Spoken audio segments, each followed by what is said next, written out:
Bonjour, j'espère que vous allez bien et j'espère aussi que la séance précédente vous a été bénéfique. Aujourd'hui, on va essayer de continuer ce qu'on a déjà commencé la séance précédente. On va passer maintenant à la troisième politique du marketing mix, soit la politique de distribution. Donc un petit rappel, donc on a déjà étudié les différents canaux de distribution dans la première section du chapitre, lorsqu'on a vu l'étude des autres intervenants. Donc, comme vous voyez, on a le fabricant, le consommateur. Si on n'a aucun intermédiaire, dans ce cas-là, on parle de canal direct ou ultra court. Si, par contre, on a un seul intermédiaire, là, on va parler de canal court. Si, dans le troisième cas, on a deux intermédiaires, grossistes et détaillants, on va parler de canal lent. Et enfin, si entre le grossiste et le détaillant, on a un semi-grossiste, dans ce cas-là, on va parler de canal ultra lent. Donc, le choix de l'un de ces canaux dépend de plusieurs facteurs. Par exemple, il peut dépendre de la demande, du besoin et du comportement du consommateur, des caractéristiques du produit. Il y a des produits qui sont périssables, donc ils doivent être bien sûr proches du consommateur. S'il s'agit d'un produit technologique, de la valeur faible du produit. Ça dépend aussi de la concurrence. On va suivre les concurrents et on va voir comment ils distribuent leurs produits.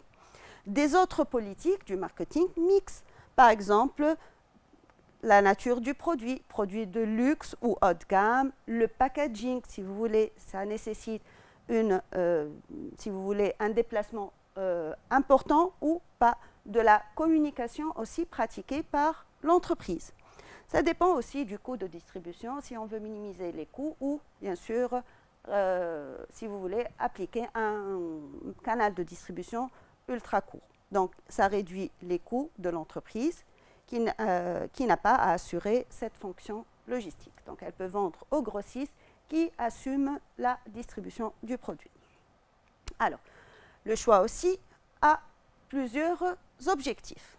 Donc, si je veux couvrir le marché par mon produit, si je veux augmenter mon chiffre d'affaires, garantir ma notoriété, dans ce cas-là, je peux utiliser soit un canal court, soit un canal direct, soit un canal lent. Donc, la distribution sera intensive et le produit, en général, il est de consommation courante, alimentaire. Si par contre, je veux contrôler la distribution, réduire les coûts de distribution, jouer sur mon image de haute gamme, accroître la marge unitaire, dans ce cas-là, j'utilise un canal court. On utilise ça surtout pour une distribution sélective et en général, on l'utilise pour les habillements, les meubles, l'électroménager. Et enfin, si par contre je veux contrôler le réseau, limiter les coûts de distribution, rehausser mon image de marque, dans ce cas-là, je peux utiliser soit un canal court, soit un canal direct. Donc la distribution sera exclusive. C'est le cas par exemple des voitures. Donc on a des produits de haute technologie, produits industrie. Donc, on va essayer de traiter une activité tirée du bac 2010, session de contrôle. Donc, la société Cosmetica est spécialisée, entre autres, dans la fabrication d'un produit cosmétique commercialisé sous l'appellation de New Look. Ce produit est obtenu à partir d'un mélange acheté et stocké. D'autres matières sont incorporées au mélange dans un atelier malaxage afin d'obtenir ce cosmétique. La mise en pot s'effectue dans un atelier conditionnement. La distribution du produit est assurée par deux canaux. Premier canal, distribution aux grossistes qui distribuent à leur tour à des détaillants. La production écoulée est de 8000 unités. Le canal 2, le reste de la production est distribué aux professionnels qui utilisent ce produit dans leurs activités. Donc, vous disposez des renseignements suivants concernant le produit cosmétique New Look. La quantité produite et vendue sera de 10 000 unités. Le coût de revient unitaire sera de 15 dinars. Le prix de vente au grossiste sera de 20 dinars. Vous faites attention au mot « au », donc prix de vente au grossiste et prix de vente des grossistes, ce n'est pas la même chose. Donc, le prix de vente au grossiste, c'est-à-dire le prix de vente de l'entreprise au grossiste. Et lorsqu'on dit prix de vente des grossistes, c'est le prix de vente des grossistes aux distributeurs. Donc, le taux de marge commerciale réalisé par les grossistes est de 8%. Le prix de vente pratiqué par les détaillants est de 25 dinars. Et le prix de vente aux professionnels est de 21 dinars. Donc, première question, déterminer la quantité vendue aux professionnels. On rappelle que pour le canal 1, la distribution aux grossistes, la quantité vendue sera de 8000 pots. Pour le canal 2, on a le reste et la quantité produite et vendue est de 10 000 pots. Dans ce cas-là, on va faire 10 000 moins 8 000 pour déterminer la quantité vendue par le canal 2. Donc, ce qui va donner 2000 pots. Deuxième question, déterminer le prix de vente pratiqué par les grossistes. Donc, vous voyez, là, on va chercher le prix de vente des grossistes. Donc, je rappelle que le prix de vente au grossiste est de 20 dinars. Au grossiste est de 20 dinars. Le taux de marge du grossiste est de 8%. Le prix de vente, je rappelle que le prix de vente est égal au coût d'achat ou au prix d'achat. Dans ce cas-là, on n'a pas de frais sur achat, frais supplémentaires si vous voulez. Donc, c'est le prix 20 dinars et le prix du vente du grossiste est égal au coût d'achat fois plutôt 1 plus le taux de marge. Donc là, on va multiplier le prix d'achat ou coût d'achat fois 1 plus le taux qui est de 8%, c'est-à-dire 0,08, ce qui va donner 20 fois 1,08, soit 21,600. Alors, on va essayer de calculer le taux de marque pratiqué par les détaillants. Donc, je rappelle, le prix de vente pratiqué par le détaillant est de 25 dinars. Le prix de vente des grossistes, qui est égal au coût d'achat ou au prix d'achat du détaillant, est de 21,600. Pas de frais supplémentaires, donc prix d'achat égale coût d'achat. Donc, dans ce cas-là, la marge réalisée par les détaillants, il suffit de faire prix de vente moins le prix d'achat ou le coût d'achat, ça va donner 3 dinars 400. Donc, si je veux calculer mon taux de marque, il suffit de diviser la marge unitaire par le prix de vente unitaire, donc 3,4 sur 25, ce qui va donner un taux de marque de 13,06%. Par la suite, on va essayer de déterminer le résultat global et unitaire réalisé par l'entreprise sur chaque canal de distribution. Pour le canal 1, distribution au grossiste, le canal long. Donc, je rappelle que le coût de revient de l'entreprise est de 15 dinars, le prix de vente au grossiste est de 20 dinars et la quantité est de 8000 unités. On va commencer par le calcul des résultats unitaires. Prix de vente moins coût de revient, ce qui va donner 5 dinars par pot. Le résultat global, il suffit de multiplier le résultat unitaire par la quantité vendue, donc 5 fois 8000, ce qui va donner 40 000 dinars. Pour le deuxième canal, qui est un canal direct, puisque c'est vendu aux professionnels qui vont consommer le produit. Donc, le prix de vente aux professionnels est de 21 dinars, le coût de revient unitaire est de 15 dinars, la quantité est de 2000 unités. Donc, le résultat unitaire, ce sera 21 moins 15, 6 dinars par unité. Le résultat global sera de 6 fois 2000, c'est-à-dire 12 000 dinars. Alors, pour la quatrième question, déterminer le résultat global et unitaire réalisé par l'entreprise sur chaque distributeur. Donc, je rappelle que pour le canal 1, la distribution au grossiste, donc le coût de revient unitaire de l'entreprise est de 15 dinars, le prix de vente au grossiste est de 20 dinars et la quantité vendue à travers ce canal est de 8000 unités. Donc, si on veut déterminer le résultat unitaire, il suffit de diminuer du prix de vente unitaire le coût de revient unitaire. Donc, on aura un résultat unitaire de 5 dinars. Pour déterminer le résultat global, il suffit de multiplier le résultat unitaire par la quantité 8000, ce qui va donner 40 000 dinars. Pour le deuxième canal, qui est un canal direct, car les professionnels vont utiliser le produit. Donc, le prix de vente aux professionnels est de 21 dinars. Le coût de revient unitaire est de 15 dinars. La quantité vendue est de 2000 unités. Donc, pour déterminer le résultat unitaire, on va faire 21 moins 15, ce qui va donner 6 dinars de résultat unitaire.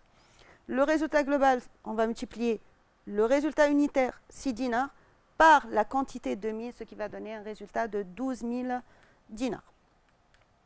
Donc, quel est le canal le plus rentable pour l'entreprise, justifié. Donc on remarque que pour le premier canal, on a un résultat de 40 000 dinars. Pour le deuxième canal, on a un résultat de 12 000 dinars, malgré que le résultat unitaire du deuxième canal est supérieur à celui du premier canal. Et bien sûr, pourquoi on a le canal 1 plus rentable? Parce que la quantité qu'on a vendue à travers ce canal est plus importante que celle du deuxième canal.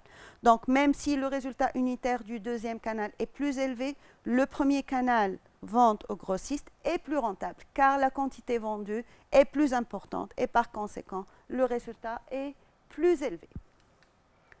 Donc la deuxième activité sur le choix du circuit, cette fois-ci de distribution. On rappelle qu'un circuit, c'est l'ensemble des canaux utilisés pour un même produit. Donc pour écouler sa production, soit 8000 lustres, l'entreprise hésite entre deux circuits de distribution. Le premier circuit, vendre à travers un canal court 70% de la quantité et à travers un canal lent le reste, c'est-à-dire 30%. Le deuxième canal, plutôt circuit, on va utiliser 50% à travers un canal court et le reste à travers un canal lent. Les charges de distribution unitaires pour le canal court est de 10 dinars. Le taux de rentabilité minimum exigé par l'entreprise est de 15%. La marge bénéficiaire unitaire d'un lustre vendu à travers le canal lent, pour ces deux cas, est de 52,235 dinars. Donc, pour la fabrication d'un lustre, on a les charges suivantes. Donc, matière première, 210 dinars, main-d'œuvre, 30 dinars, autres charges de fabrication, 47 dinars, 500. Travail à faire, selon le canal court, et pour un lustre vendu, calculer le coût de revient unitaire, le prix de vente unitaire assurant à l'entreprise, le taux de rentabilité minimal exigé, la marge bénéficiaire unitaire, calculer les marges bénéficiaires totales prévisionnelles par circuit donc pour la deuxième question, et enfin, quel sera le circuit qu'on va choisir. Donc, on va commencer par la première question. Selon le canal court et pour un lustre vendu, on va commencer par calculer le coût de revient unitaire. Je rappelle que un lustre fabriqué nécessite 210 dinars de matière première, 30 dinars de main-d'œuvre et 47 dinars 500 d'autres charges de fabrication. Et je rappelle aussi que les charges de distribution unitaire pour le canal court est de 10 dinars et on sait que le coût de revient représente le coût de production plus les frais de distribution, c'est le total des charges. Donc le coût de revient, coût de production plus coût de distribution, on aura 210 plus 30 plus 47 dinars 500 plus 10 dinars, ce qui va donner un coût de revient unitaire de 297 500. Donc si on veut déterminer le prix de vente unitaire assurant à l'entreprise la rentabilité minimale exigée, donc je rappelle que l'entreprise cherche un taux de rentabilité minimum de 15%. Donc, pour déterminer le prix de vente unitaire, on va faire 15% du prix de vente qu'on rajoute, bien sûr, au coût de revient. Donc, on aura 297,500 plus 0,15 fois le prix de vente, d'où prix de vente, ça sera 297 divisé par 1 moins le taux de rentabilité, donc 0,85, ce qui va donner un prix de vente minimum qui assure les 15% de rentabilité de 350 dinars. Donc, par la suite, on va essayer de calculer la marge bénéficiaire unitaire assurant ce taux de rentabilité. Donc, la marge bénéficiaire, c'est le prix de vente moins le coût de revient. Donc, on aura 350 moins 297 500, ce qui va donner une marge bénéficiaire unitaire de 52 dinars 500. Donc là, on va essayer de calculer la marge par circuit et choisir quel sera le circuit le plus rentable. Donc, on va traiter ça sous forme de tableau. Donc, je rappelle que pour le circuit 1, on a un canal court et un canal lent. Et pour le circuit 2, la même chose, on a un canal court et un canal lent. Ce qui change, c'est la répartition des quantités. Donc, pour écouler sa production, soit 1000 lustres, l'entreprise hésite entre deux circuits. Pour le circuit 1, on a 70% à travers le canal court et on a une quantité de 8000. Donc, on va faire 8000 fois 70%, ce qui va donner une quantité de 5600 unités. Pour le canal lent, c'est 30% de la quantité, donc on va faire 8000 fois 0,3, donc 2400 unités. Pour le deuxième circuit, on aura 50% de canal court et 50% de canal lent. Donc on aura 8000 fois 0,5, 4000 et les 4000 restants à travers le canal lent. Pour la marge bénéficiaire, je rappelle qu'on a déterminé la marge bénéficiaire dans la question précédente pour le canal court et on a trouvé que c'était 52 dinars 500. Pour la marge bénéficiaire du canal lent, c'est donné dans l'énoncé, donc c'est 52 235. La même chose pour le circuit 2. Donc, si on veut calculer la marge bénéficiaire globale, il suffit de multiplier la quantité par la marge bénéficiaire unitaire. Donc, 52 500 fois 5600, c'est 294. De la même manière, ici, on va multiplier la marge unitaire fois la quantité, 125 364. Ici aussi, 52 fois 4000, 210 000. Et pour le canal lent, ça sera 52,235 fois 4000, donc 208 940. Donc, pour le circuit 1, on va additionner les marges bénéficiaires des deux canaux. Donc, on aura 294 plus 125 364, ce qui va donner 419 364 dinars. De la même manière, pour le circuit 2, on aura un résultat ou une marge bénéficiaire globale de 418 940. Là, si on veut comparer entre ces deux circuits, on remarque que le circuit 1 donne un résultat ou une marge bénéficiaire globale plus importante que le circuit 2. Donc, pour l'entreprise, elle a intérêt à choisir le circuit 1 car il a le résultat le plus important ou la marge bénéficiaire la plus importante. Donc, maintenant, on va essayer de passer à la dernière politique du marketing mix, soit la politique de communication. Alors, la politique de communication, c'est quoi?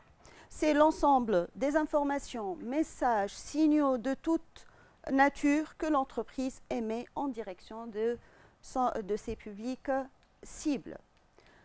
Alors, le choix de la stratégie de communication dépend de plusieurs facteurs. Vers qui on va communiquer, c'est-à-dire notre cible, client actuel, distributeur, prospect, prescripteur, grand public. Le deuxième facteur, sur quoi communiquer? Ça va porter sur quoi cette communication? Est-ce que ça va porter sur l'entreprise, sur sa marque, sur son produit, sur son personnel, s'il s'agit d'une entreprise qui prête des services, de prestations de services? Ou bien sûr, comment on va communiquer? Quels sont les moyens qu'on va utiliser? Est-ce qu'on va utiliser la publicité média, la mercatique directe, les promotions des ventes, les relations publiques, les événements, les parrainages, le sponsoring? Donc, on a plusieurs moyens de communication. Donc, les moyens de communication utilisés par l'entreprise, on peut par exemple citer la publicité média. La publicité en média, on va voir par la suite en détail quelle est la différence entre les deux. Donc, on a l'entretien achat-vente, donc un entretien direct, donc, et aussi la promotion des ventes. Donc, on va commencer par la communication média. Alors, la communication média, elle permet de ne pas individualiser le message, c'est-à-dire c'est adressé à tout le monde sans exception. Donc, en général, pour la communication média, on utilise la télévision, la radio, la presse, les affiches qu'on trouve partout sur les routes, le cinéma et aussi Internet. Là, quand vous ouvrez n'importe quelle page, il y a beaucoup de publicités qui apparaissent sur vos pages. Donc, la communication hors médias, donc elle s'adresse plutôt à des personnes bien déterminées. Donc, la publicité directe, le sponsoring, par exemple, lorsqu'on a un événement sportif, on peut accorder notre marque pour la faire connaître. On peut, si vous voulez, subventionner cette activité ou cet événement pour se faire connaître. Donc, on a les salons et les foires. On a les relations publiques. Internet aussi. Donc, on va essayer de présenter une activité tirée du bac 2010 session de contrôle. Donc, pour assurer l'écoulement de son nouveau produit, Cake, l'entreprise La Délicieuse décide plutôt de réaliser une campagne publicitaire et promotionnelle à la télévision nationale, aux radios régionales et par affichage. Les frais de conception et d'élaboration des messages sont de 3 000 dinars.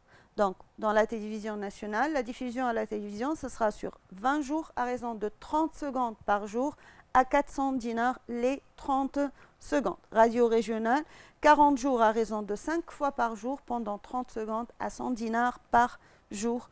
Affichage, c'est 100 panneaux publicitaires dans les grandes agglomérations pendant 40 jours à 2 dinars le panneau par jour.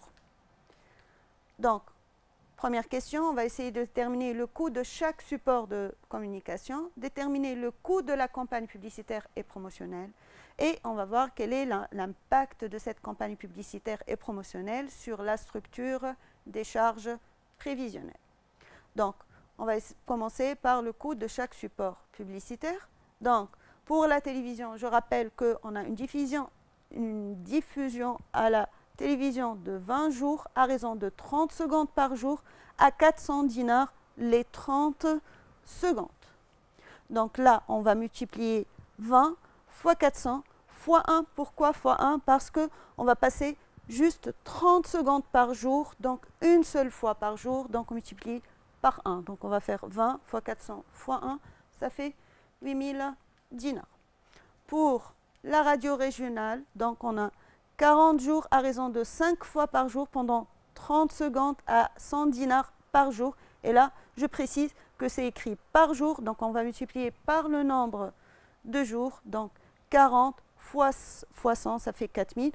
On s'en fout du nombre de fois, puisque le coût qu'on vous a donné ici, c'est par jour et non pas par, si vous voulez, par diffusion. Alors, on passe à l'affichage.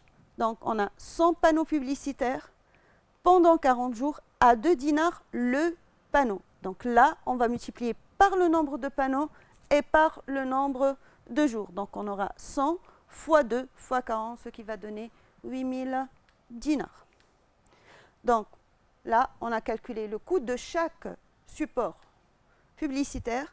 On rappelle aussi que les frais de la conception et l'élaboration sont de 3000 dinars. Donc si on veut déterminer le coût global, il suffit d'additionner les coûts de chaque support auquel on rajoute les frais de conception, donc ce qui va donner 23 000 dinars de frais de campagne publicitaire.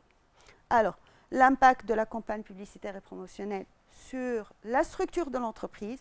On sait que la publicité représente une charge fixe pour l'entreprise, donc ça va faire augmenter encore plus les charges fixes. Donc, il y aura une augmentation des charges fixes de l'entreprise. Donc, lorsqu'on parle de structure, on parle de charges fixes. On passe maintenant à la promotion des ventes. Donc, la promotion, ce sont des promotions de vente consistent à accorder aux consommateurs ou intermédiaires un avantage momentané ou durable dans le but de leur faire découvrir le produit et de les fidéliser.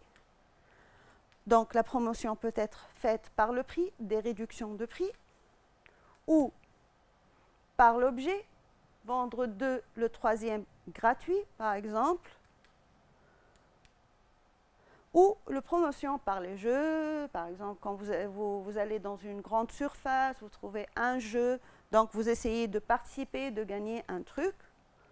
Et enfin, la promotion par l'animation, donc vous trouvez une animation qui vous permet, par exemple, il y aura de la musique, des jeux, etc.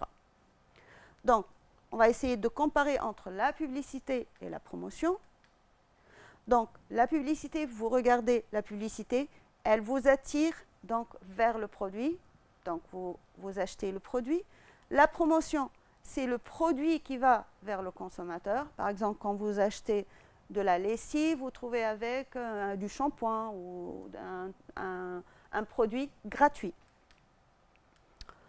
Donc, la publicité a un effet à long terme, c'est pour ça qu'on parle de charge fixe. La promotion, c'est une opération occasionnelle développée pour développer les ventes à court terme. La promotion, si elle dure dans le temps, ça va être bien sûr un coût très important pour l'entreprise. C'est pour ça qu'elle sera toujours à court terme. Donc, la publicité a un effet à long terme, donc elle est considérée comme une charge fixe. La promotion, par contre, elle peut être une charge fixe et ou variable, donc les deux en même temps. Tout dépend bien sûr de la nature de la promotion. Donc, une activité tirée du bac 2016, session principale, communication, publicité et promotion. Pour accroître ses ventes et promouvoir la commercialisation des cuisines équipées, la société Meubles de la Nouvelle Époque a contacté une agence de communication qui est chargée de la promotion. Le gérant vous demande de l'éclairer sur l'opportunité des actions prévues et de leur modalité de mise en œuvre. Vous disposez des informations suivantes. Donc, campagne publicitaire et promotionnelle à la télévision nationale, frais de conception et d'élaboration des messages, donc 2500 dinars. Diffusion à la télévision, 15 dinars à raison de 30 secondes par jour à 700 dinars les 30 secondes. Donc, participation à un grand jeu concours avec prix, un séjour tout compris pour une famille, 2 parents et 3 enfants d'une valeur commerciale de 500 dinars. Ce prix est décerné pour 10 familles tirées au sort ayant répondu correctement à une question simple. Distribution au point de vente de 1000 t-shirts, ça c'est la promotion par l'objet. Là, vous avez une promotion par le jeu, si vous voulez. Donc, je reviens. Distribution au prix au point de vente de 1000 t-shirts aux couleurs de la société d'une valeur de 10 dinars par t-shirt. L'agence de communication pour la préparation de cette campagne a présenté à la société une facture de 2000 dinars. Première question, déterminer le coût de chaque support publicitaire. Donc, la campagne publicitaire, donc on a aussi 2500 dinars, donc les frais de conception. La diffusion à la télévision, 15 jours à raison de 30 secondes et 700 dinars les 30 secondes, donc 30 secondes par jour, donc il suffit de multiplier 700 par 15, plus les frais de conception 2500, ce qui va donner un coût de 13 000 dinars. Participation à un grand jeu de concours avec prix, donc la participation à un jeu, donc là on a 500 dinars par famille et bien sûr elle est accordée à 10 familles, donc on aura 500 x 10, ça fait 5000 dinars. Distribution de point de vente, au point de vente de 1000 t-shirts, donc on a 1000 t-shirts, le t-shirt coûte à l'entreprise 10 dinars, donc on aura 1000 x 10, ça fait 10 000 dinars. Donc la deuxième question, on va essayer de déterminer le coût global de cette campagne publicitaire et promotionnelle. Donc le coût total, on aura le coût de la télévision, le jeu et bien sûr les t-shirts auxquels on additionne les demi-dinars des frais de conception. Donc ici, vous avez l'agence de communication qui a facturé 2000 dinars pour la conception de la campagne. Donc on aura 13 plus 5000 plus 10 000 plus 2000, ce qui va faire 30 000 dinars. Donc, même question, quel sera l'impact de cette campagne publicitaire promotionnelle sur la structure des charges prévisionnelles? Là, on va avoir une augmentation. Bien sûr, la campagne publicitaire et promotionnelle entraîne une augmentation des charges fixes, c'est-à-dire des charges de structure. Donc, une autre activité, l'entreprise Pangitex fabrique et commercialise des capes de bain pour femmes qui sont vendues au prix unitaire de 175 dinars hors TVA au taux de 19%. Afin de promouvoir les ventes, l'entreprise a lancé en juillet 2019 une action qui consiste à vendre un lot de 4 capes de bain au prix de 3. Donc 4 lots, si vous voulez, 4 capes au prix de 3 en se basant sur les informations suivantes. Résultat de la promotion en 2018, prix moyen promotionnel, vendre le lot de 4 capes de bain au prix de 3. Chiffre d'affaires réalisé pendant la période de promotion, 65 230 dinars. La marge bénéficiaire réalisée, c'est 10 675 dinars. Donc, conditions et résultats de la promotion. La nouvelle promotion en 2019, prix moyen promotionnel, vendre le lot de 4 capes de bain au prix de 3. Le chiffre d'affaires qui sera bien sûr réalisé sera de 73 500. l'objectif de marge bénéficiaire, l'entreprise doit atteindre cet objectif, 4 700 dinars. Les résultats. Donc, quantité vendue pendant la période de promotion, ça, réellement, on a vendu 540 capes de bain. Marge bénéficiaire totale réalisée, 1/5 du chiffre d'affaires réalisé. Donc, on va essayer de calculer le prix promotionnel moyen d'une cape de bain accordée par l'entreprise en 2019. Donc, je rappelle que le prix d'une cape de bain est de 175 dinars et on veut vendre 4 au prix de 3. Donc, on va faire 175 fois 3. On va prendre le prix de 3 capes qu'on va diviser par 4. Donc, le prix moyen d'une cape, dans ce cas-là, sera de 132,250. Et là, on a une promotion par le prix. Donc, on va essayer de compléter l'annexe suivante. Donc, là, vous avez les objectifs que l'entreprise veut atteindre en 2019. L'objectif chiffre d'affaires est de 73 500. Objectif marge bénéficiaire est de 14 700.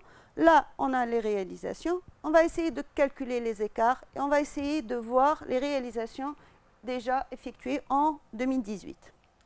Donc, pour les réalisations en 2018-19 plutôt du chiffre d'affaires, donc on a vendu 540 capes de bain au prix promotionnel de 132,250, ce qui a donné un chiffre d'affaires de 71 415.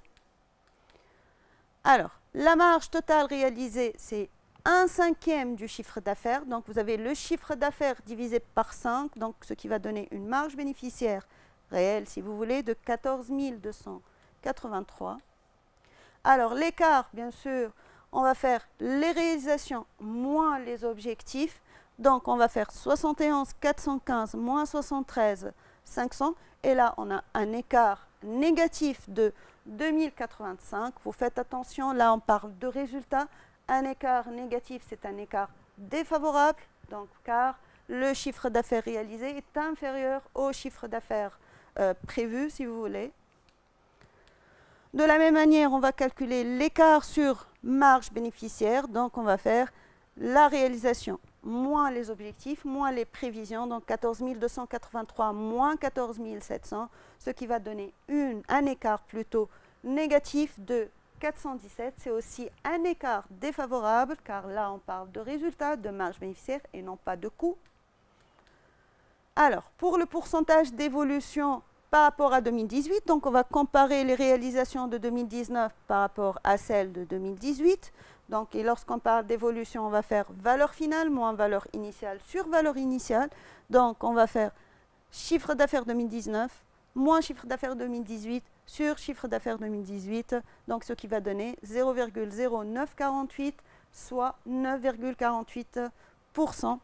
De la même manière, on va calculer le pourcentage d'évolution de la marge bénéficiaire. Donc, on aura 14 283 moins 10 675 divisé par 10 675, ce qui va donner 0,338, c'est-à-dire 33,80%.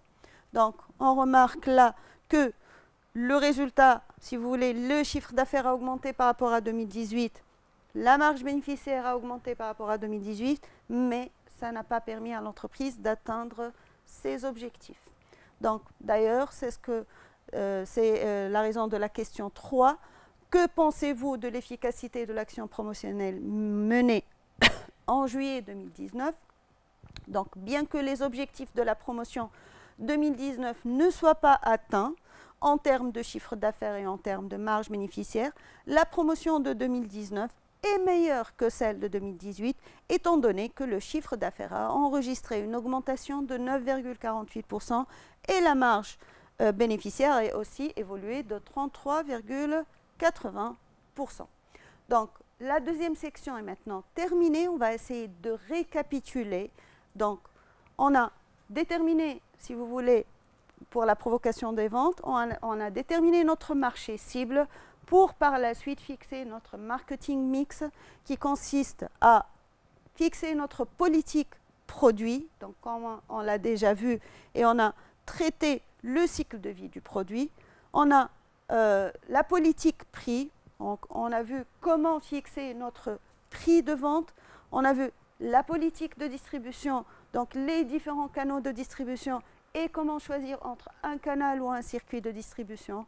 Et enfin, la politique de communication, les différents moyens de communication et quel est leur impact sur les ventes, le résultat et aussi les charges de l'entreprise.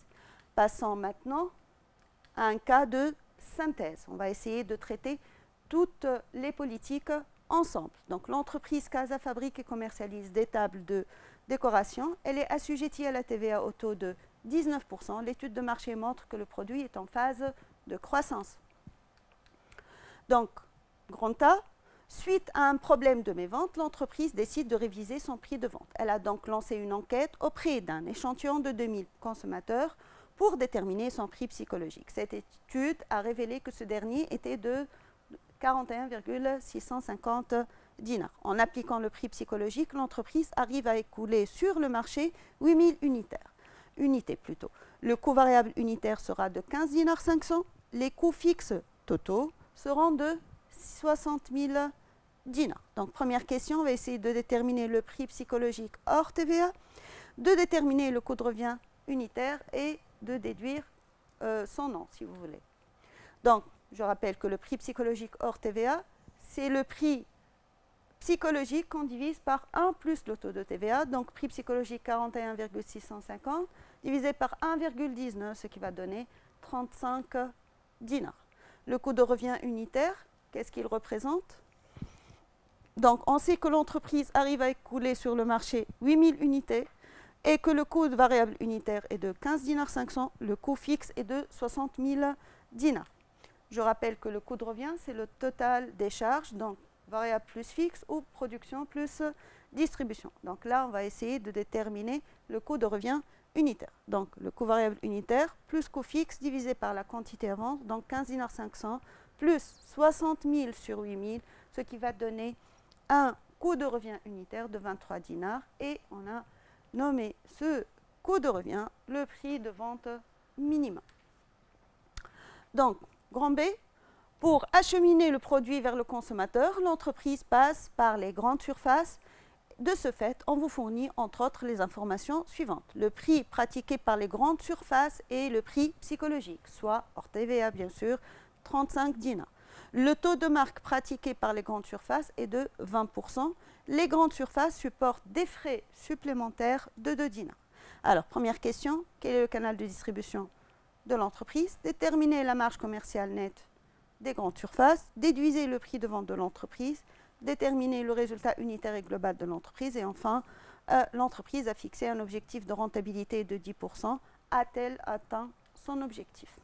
Donc, on va commencer par la première question. Quel est le canal de distribution de l'entreprise?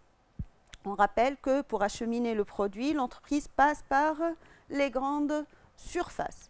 Donc, on a l'entreprise, on a le consommateur et bien sûr, on a les grandes surfaces au milieu. Donc, entre l'entreprise et le consommateur, on a un seul intermédiaire. Donc, on va parler d'un canal court.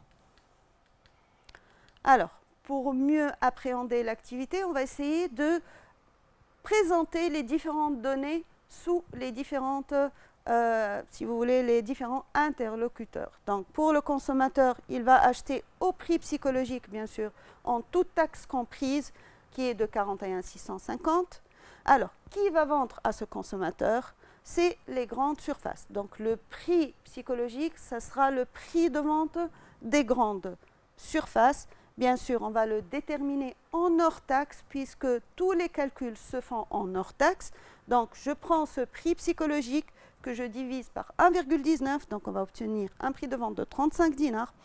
On sait aussi que les grandes surfaces supportent des frais supplémentaires de 2 dinars. Et enfin, si on veut déterminer le prix d'achat des grandes surfaces, il suffit bien sûr de déterminer le coût d'achat duquel on enlève les frais supplémentaires pour trouver le prix d'achat qui, bien sûr, est le prix de vente de l'entreprise, car c'est l'entreprise qui va vendre aux grossiers et aux grandes surfaces plutôt. Donc, le prix de vente de l'entreprise, c'est le prix d'achat des grandes surfaces. Donc, c'est ce qu'on va déterminer par la suite. Et concernant l'entreprise, on a la quantité qui est de 8000, le coût de revient qu'on vient de terminer de 23 et on va essayer par la suite de déterminer le taux de rentabilité. Donc, première question, on va essayer de déterminer la marge commerciale nette des grandes surfaces. Un petit rappel, le prix psychologique, c'est-à-dire le prix de vente des grandes surfaces, est de 35 dinars. Le taux de marque de ces grandes surfaces est de 20%. On a des frais supplémentaires de 2 dinars et on va chercher notre prix d'achat. Donc, on sait que le taux de marque, c'est la marge commerciale nette divisée par le prix de vente hors taxe. C'est 20%, donc on écrit 0,2. Le taux de marque, c'est la marge commerciale qu'on divise par 35, qui est le prix de vente égal à 0,3. Donc, il suffit là de multiplier 35 fois 0,2 pour retrouver notre marge commerciale nette, soit 7 dinars. Donc, on va essayer de déduire le prix de vente de l'entreprise.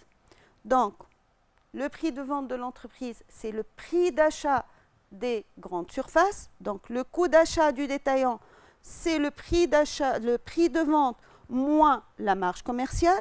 Donc, on va essayer de déterminer le coût d'achat des grandes surfaces. Donc, 35 qui est le prix d'achat moins la marge, ça donne 28 dinars.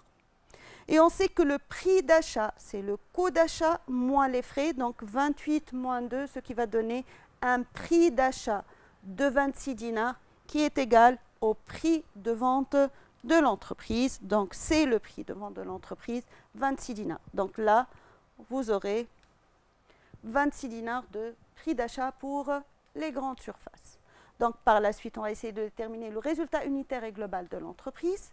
Donc, on a le prix d'achat des grandes surfaces qui est le prix de vente de l'entreprise. On a la quantité vendue, le coût de revient et on va essayer de déterminer par la suite le taux de rentabilité. Donc, le résultat unitaire, c'est prix de vente moins coût de revient, donc 26 moins 23, 3 dinars. Résultat global, résultat unitaire, quand on multiplie par la quantité à vendre, donc 3 dinars fois la quantité 8000 dinars, ce qui va donner un résultat de 24 000 dinars. Et enfin, on va essayer de calculer le taux de rentabilité et voir si l'entreprise a atteint son objectif de 10%. Donc, le taux de rentabilité, on peut le calculer en unitaire ou en global, comme vous voulez. Donc, résultat unitaire, c'est 3 dinars divisé par le prix de vente 26, ce qui va donner 0,153, soit 11,53%. Donc, vous avez un taux de rentabilité de 11,53%. L'objectif minimum est de 10%. Donc, oui, l'entreprise a atteint son objectif de taux de rentabilité, car 11,53 est supérieur à 10%. Voilà, donc on va passer maintenant à la dernière section de ce chapitre qui porte sur l'exécution et le suivi des ventes. Donc, l'exécution des ventes passe par les étapes suivantes. La première étape, c'est l'enregistrement de la commande. La deuxième étape, c'est la livraison. Et enfin, on a la facturation. Alors, il y a plusieurs types de ventes. Donc, on a la vente traditionnelle comme l'épicier du coin, l'épicier de votre quartier. Donc, vous allez, il vous sert ce que vous voulez acheter.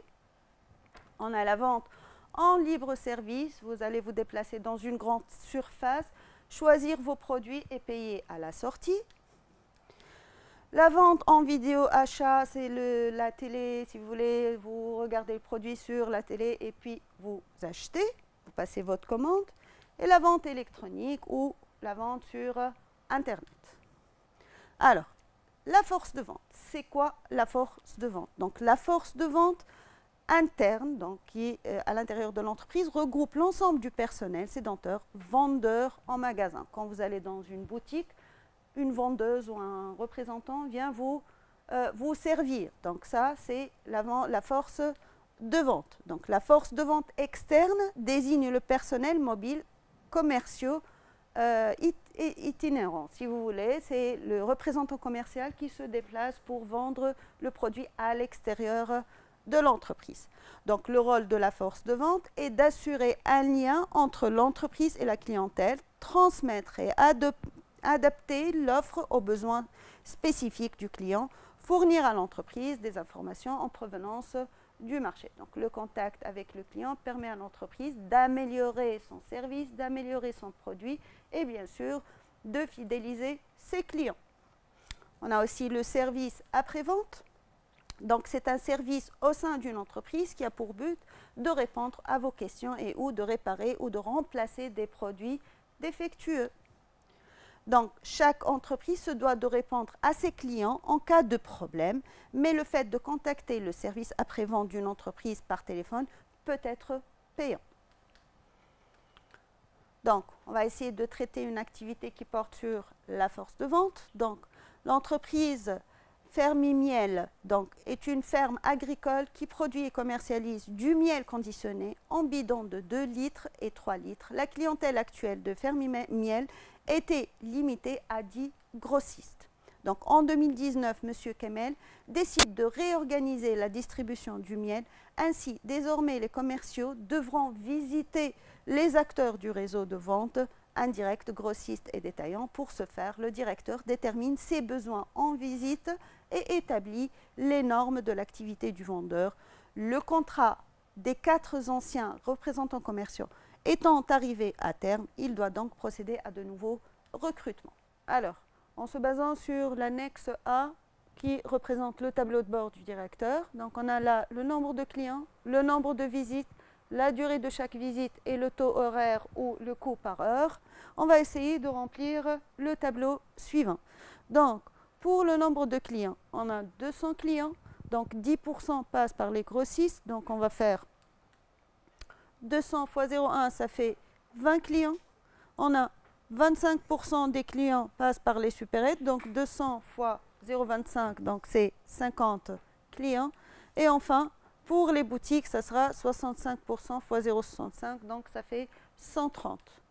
Donc, le nombre total des visites, donc on a 6 visites pour les grossistes, donc 20 fois 6, ça fait 120 visites. De la même manière, on a 3 visites pour les supérettes, donc on aura 50 fois 3, 150. Et enfin, on a 130 fois 2 visites, donc ça fait 260 visites, donc ce qui fait un nombre total de 530 visites. Pour le temps alloué, 30 minutes par visite, donc 30 sur 60, ça fait 0,5 heures fois 120, ça fait 60 heures. 2 heures par visite pour les supérettes, donc 2 fois 150, ça fait 300 heures. Et enfin, 1 heure pour les boutiques, donc 1 fois 260, ça fait 260 heures. Donc, le nombre total d'heures, c'est 620 heures. Donc, sachant que le potentiel moyen d'un responsable commercial est de 106 visites par an, déterminer le nombre de responsables commerciaux nécessaires à embaucher en 2019. Donc, je rappelle que le nombre total de visites qu'on a trouvé tout à l'heure, c'est 530. Et on a 106 visites par représentant. Donc, si on veut déterminer le nombre de représentants, il suffit de diviser 530 par 106, ce qui va nous faire 5 responsables. Donc, on va essayer maintenant de calculer les frais annuels des visites. Donc, je rappelle que le taux par heure, ou le taux horaire ou le coût par heure, c'est 10 dinars. On a 620 heures en tout pour toutes les visites. Donc, on a des frais annuels de visite de 10 fois 620, ça fait 6200 dinars. Donc, on va essayer de calculer le coût annuel de la force de vente en fonction des informations suivantes. Donc, on a le salaire annuel attribué à la force de vente est de 36 000 dinars. Les charges sociales annuelles, c'est de 10 000 dinars. Les frais annuels des visites, ce qu'on a trouvé tout à l'heure, c'est 6 200 dinars. Et on a là 1 dinar 500 par kilomètre parcouru. Et le nombre de kilomètres parcourus était de 70 000 kilomètres. Et enfin, on a des frais fixes divers mensuels de 440 dinars. Donc, si on veut calculer le coût annuel, il suffit d'additionner 36 000 plus 10 000 plus 6 200. Et là, on a 1 dinar 500 par kilomètre. Donc, on va multiplier 1 dinar 500 fois 70 000 dinars.